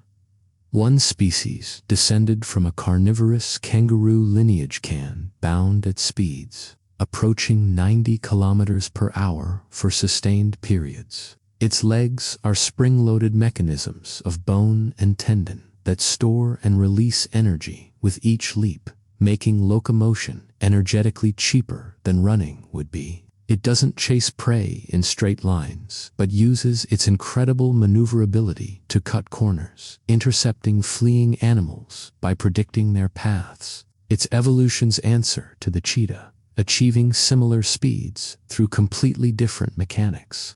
There are multiple ways to be fast, and evolution has explored them all. The ocean's twilight zone hosts squid that communicate through color changes so rapid they're essentially video displays playing across their skin. They can create scrolling patterns, flashing lights, even what looks like abstract art composed of chromatophores, firing in coordinated sequences. Scientists debate whether these patterns are purely instinctive displays or whether the squid have enough conscious control to be creating something like language. The truth probably lies between. They're not having conversations about philosophy, but they're conveying information more complex than simple threat or courtship displays. They're showing emotional states, intentions, even memories of recent experiences. It's proto-language, perhaps, or something entirely different that we lack the framework to categorize. In forests where trees compete for light with desperate intensity, some plants have evolved the ability to detect their neighbors and alter their growth accordingly. When surrounded by unrelated plants, they grow aggressively, maximizing resource capture, even if it means shading competitors to death. But when surrounded by genetic relative siblings from the same parent plant, they grow less aggressively, avoiding wasteful competition that would harm copies of their own genes. They're recognizing kin through chemical signals in the soil, through volatile compounds in the air, making decisions about growth strategy based on the genetic identity of neighbors. It's social behavior in organisms without brains, cooperation without consciousness, and it's completely real. The most alien intelligence exists in slime molds that have grown large and complex enough to display genuine problem-solving abilities. These organisms, technically neither plant, animal, nor fungus, can navigate mazes, find shortest paths between multiple points, even make primitive memories by avoiding areas where they previously encountered harmful substances. They have no nervous system, no brain, no centralized processing of any kind. Yet they compute solutions to complex problems through the distributed intelligence of millions of individual cells communicating through chemical signals. They're living computers made of protoplasm, running algorithms no programmer designed, solving problems through cellular democracy, where every part votes and the colony reaches consensus without discussion. In the deep ocean, fish have evolved antifreeze proteins so effective that they survive in water cold enough to freeze normal fish solid. These proteins work by binding two tiny ice crystals as they form, preventing them from growing larger. The fish's blood can supercool several degrees below freezing without solidifying their living in liquid water, while swimming through water that should be ice. It's a molecular trick that seems like magic, but is pure biochemistry. Proteins shaped precisely to interact with water molecules in ways that override physics' normal rules.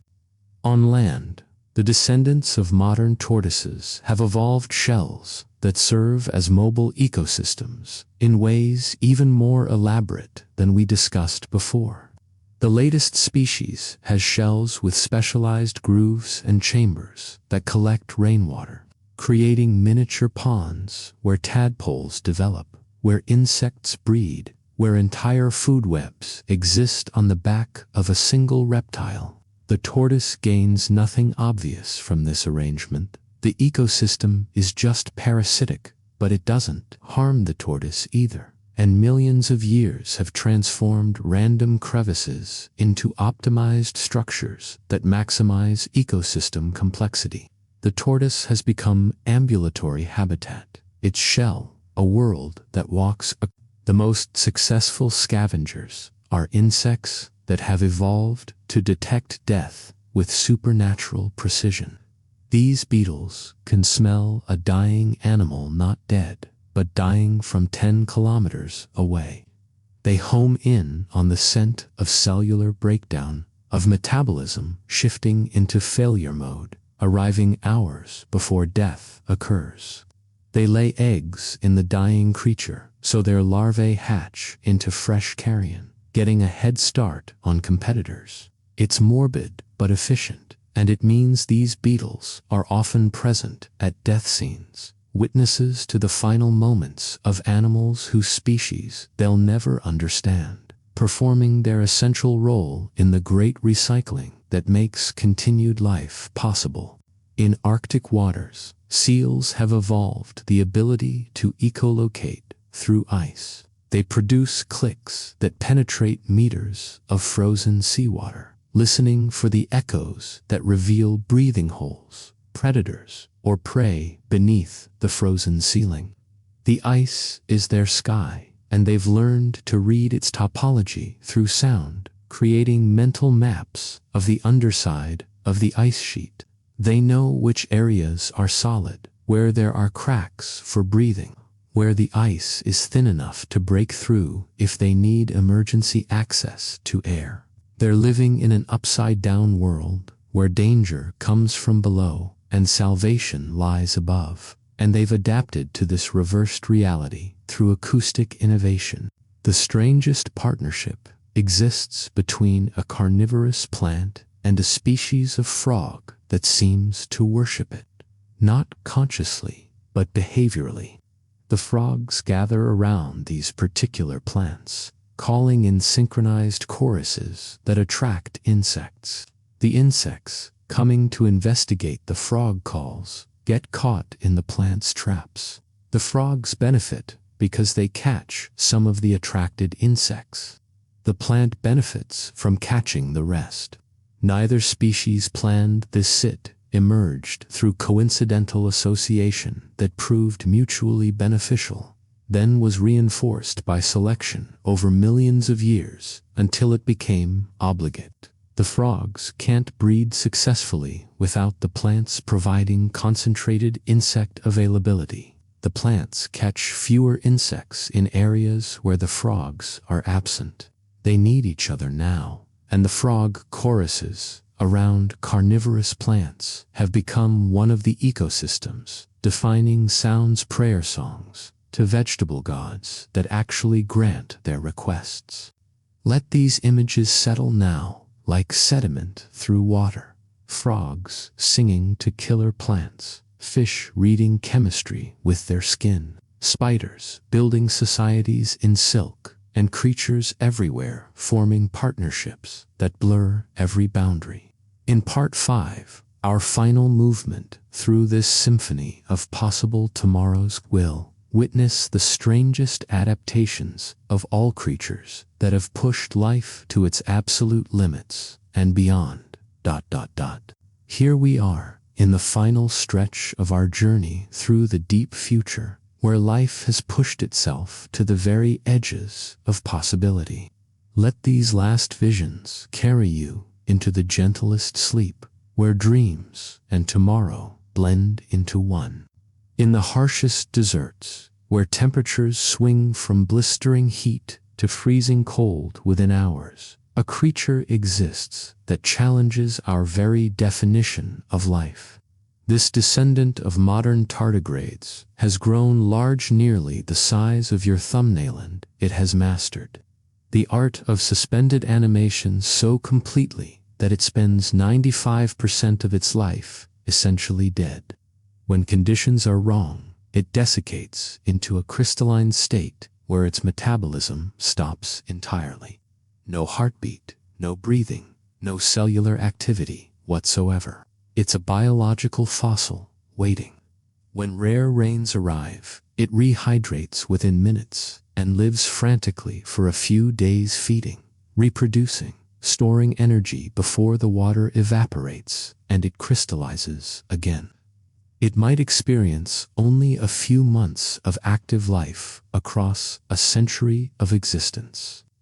Time moves differently when you can pause your biology indefinitely, but even more extreme are the microbes living in volcanic vents where temperatures exceed the boiling point of water. Certain bacteria have evolved proteins that remain stable at temperatures approaching 200 degrees Celsius, hot enough to sterilize surgical equipment, yet these organisms thrive there. They use chemical energy from sulfur compounds and metal ions, building cells from materials we'd consider toxic waste. They represent life's extreme edge, the boundary between biology and chemistry.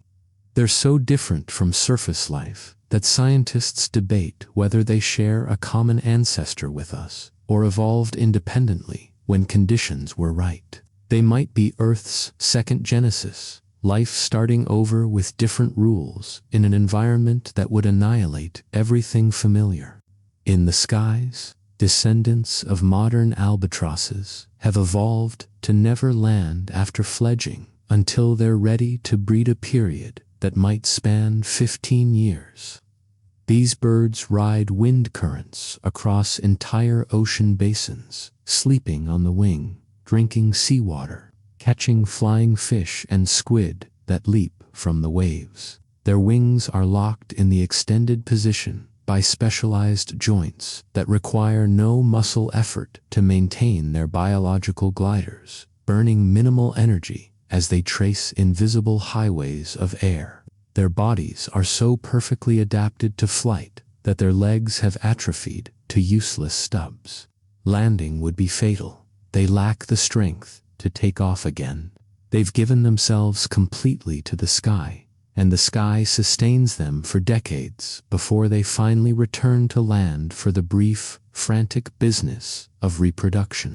On islands where fresh water is scarce, lizards have evolved to drink seawater, exclusively, something impossible for reptiles in your time. They've developed salt glands in their nasal passages that excrete concentrated brine, removing excess salt while retaining water. But more remarkably, they've evolved kidneys so efficient they could theoretically filter battery acid into drinking water. These lizards represent the pinnacle of osmoregulation, managing salt and water with precision that borders on the molecular. They urinate nearly pure uric acid, losing almost no water, extracting every possible molecule of moisture from their environment.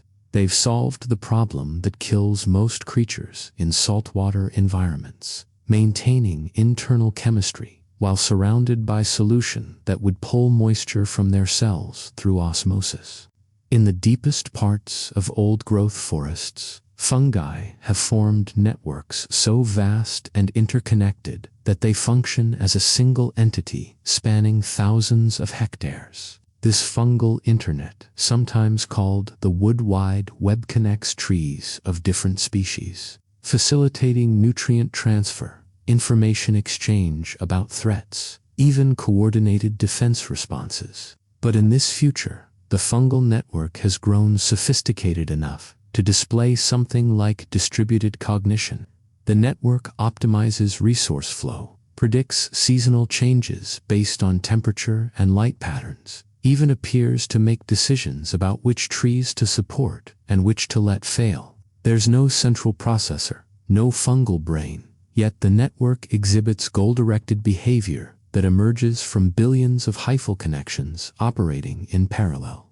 It's intelligence without awareness, computation without consciousness, and it governs the forest's fate more completely than any individual organism. The ocean's abyssal plains host worms that build their entire bodies from minerals they extract from the water. These creatures construct tubes of pure calcium carbonate, essentially limestone, that can reach 10 meters in length. The worm inside is soft, vulnerable, but encased in stone. It's created from its own secretions. When threatened, it retreats deep into its tube, plugging the entrance with a specialized stopper made from mineralized tissue. It can survive for years inside, filtering food from water that flows through tiny pores in the tube wall. It's a living fossil in the literal sense, an animal that becomes its own geology, bridging the boundary between life and stone. In tropical forests, ants have achieved agriculture that rivals what humans developed. One species cultivates not just fungi, but also herds of aphids, gardens of specialized plants, and even smaller ant species that they've semi-domesticated as laborers. They've created a complex agricultural system with crop rotation, pest management, and selective breeding programs that have run for 20 million years. The fungi they cultivate have evolved to be completely dependent on ant care. They can't reproduce without ant intervention. The plants they grow have evolved seeds that germinate only when treated with ant secretions. It's an ecosystem designed and maintained by insects, and it's more stable and sustainable than most human agricultural systems ever were. The most mathematically improbable creature swims through open ocean as a colony organism composed of thousands of individual polyps, each specialized for different functions. Some polyps form the gas-filled float that keeps the colony at the surface. Others trail behind as fishing tentacles, dozens of meters long. Still others form digestive chambers, reproductive organs, even defensive batteries that produce powerful stings. But here's what makes this creature extraordinary. The polyps are genetically identical clones, yet they differentiate into dozens of specialized forms through pure environmental signaling. It's as if one fertilized egg grew into an entire ecosystem of related but functionally different organisms. The colony is both one creature and many, an individual and a community, simultaneously, defying our neat categories of what constitutes an organism. In rivers that flow through regions of intense radioactivity, natural uranium deposits that have persisted since Earth's formation, organisms have evolved extreme radiation resistance. These fish, insects, and bacteria can survive radiation doses thousands of times higher than what would kill normal life. They've developed redundant DNA repair systems, multiple copies of critical genes, even proteins that can function despite significant radiation damage. They're living in what should be a dead zone, thriving where physics says life shouldn't exist. They represent biology's absolute edge case, the most extreme environmental tolerance evolution has achieved. The most beautiful transformation happens in forests where bioluminescence has become the primary form of communication. Trees produce glowing sap that flows through their bark in visible patterns. Insects communicate with complex light displays that turn the forest into a living constellation. Even fungi produce glowing spores that drift like bioluminescent snow.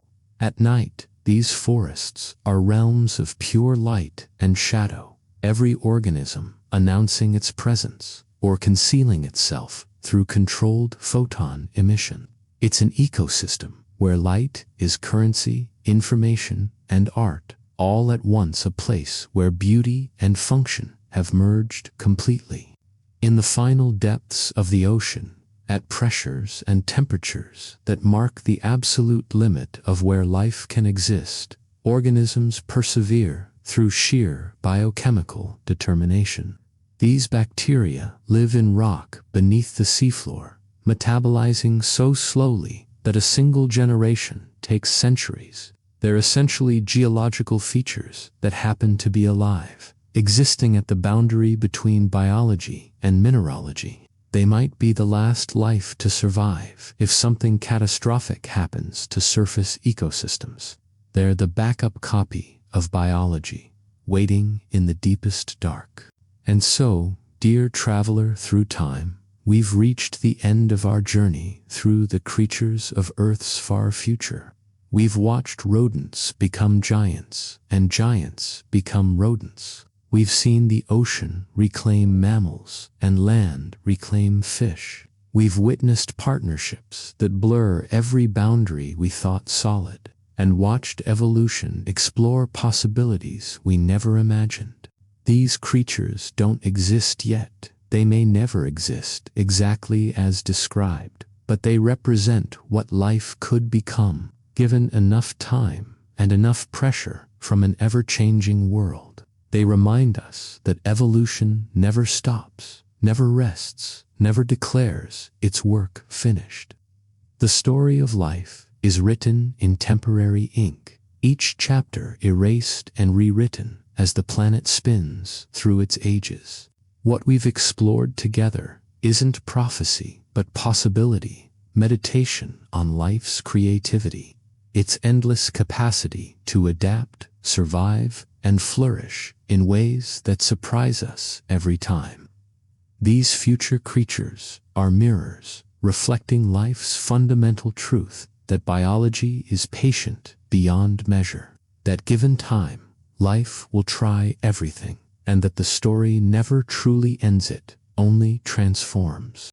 As you drift now toward sleep, carry with you the image of Earth as a patient artist, sculpting new forms across millions of years. Each species a brushstroke in a painting that will never be finished. The creatures of tomorrow are waiting in the DNA of today's organisms, encoded in possibilities not yet expressed, in genes not yet activated, in adaptations not yet needed but ready to emerge when the world demands them.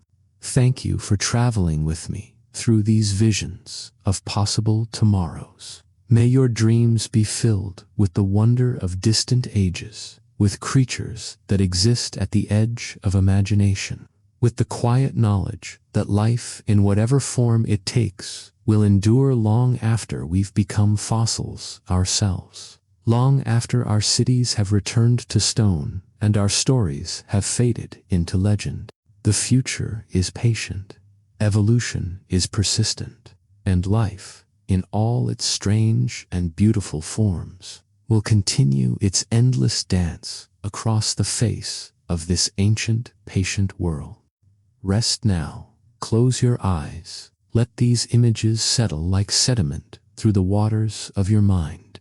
Tomorrow will come in its own time, but tonight belongs to dreams, to wonder, and to the gentle darkness that carries us safely until dawn. Good night.